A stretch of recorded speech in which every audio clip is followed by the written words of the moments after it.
Part XIII. Trade, Commerce and Intercourse within the Territory of India. 301. Freedom of Trade, Commerce and Intercourse. 302. Power of Parliament to impose restrictions on trade, commerce and intercourse. 303. Restrictions on the legislative powers of the Union and of the States with regard to trade and commerce. 304. Restrictions on trade, commerce and intercourse among states. 305. Saving of existing laws and laws providing for state monopolies. 306. Repealed. 307. Appointment of authority for carrying out the purposes of Articles 301 to 304, Part XIII. Trade, Commerce and Intercourse within the Territory of India. 301. Freedom of Trade, Commerce and Intercourse. Subject to the other provisions of this part, trade, commerce and intercourse throughout the Territory of India shall be free. 302. Power of Parliament to impose restrictions on trade, commerce and intercourse. Parliament may by law impose such restrictions on the freedom of trade, commerce or intercourse between one state and another or within any part of the Territory of India as may be required in the public interest. 303. Restrictions on the legislative powers of the Union and of the States with regard to trade and commerce. 1. Notwithstanding anything in Article 302, neither Parliament nor the legislature of a state shall have power to make any law giving, or authorizing the giving of, any preference to one state over another, or making, or authorizing the making of, any discrimination between one state and another, by virtue of any entry relating to trade and commerce in any of the lists in the 7th Schedule. 2.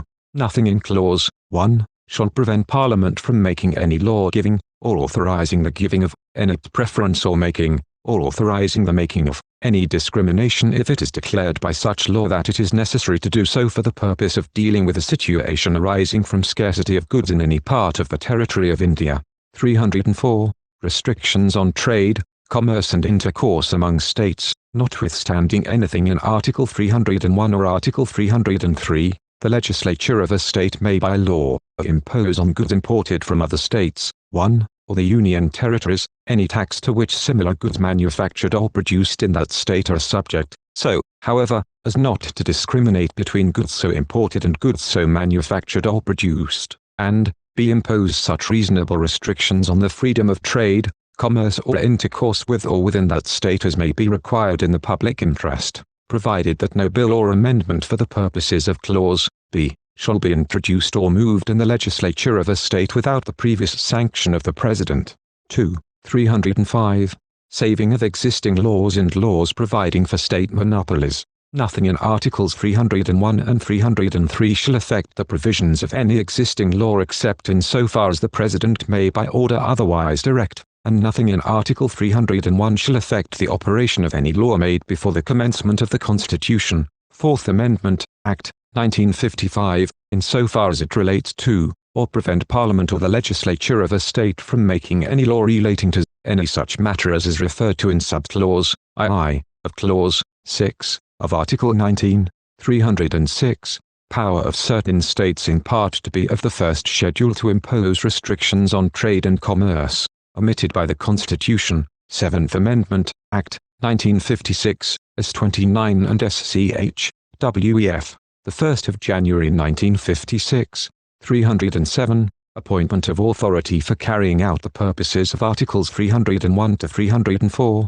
Parliament may by law appoint such authority as it considers appropriate for carrying out the purposes of Articles 301, 302, 303 and 304, and confer on the authority so appointed such powers and such duties as it thinks necessary. 1. Ins by the Constitution, 7th Amendment, Act, 1956, as 29 and SCH, WEF, the 1st of November 1956. 2. Subs by the Constitution, 4th Amendment, Act, 1955, as 4 at 305, WEF, the 27th of April 1955.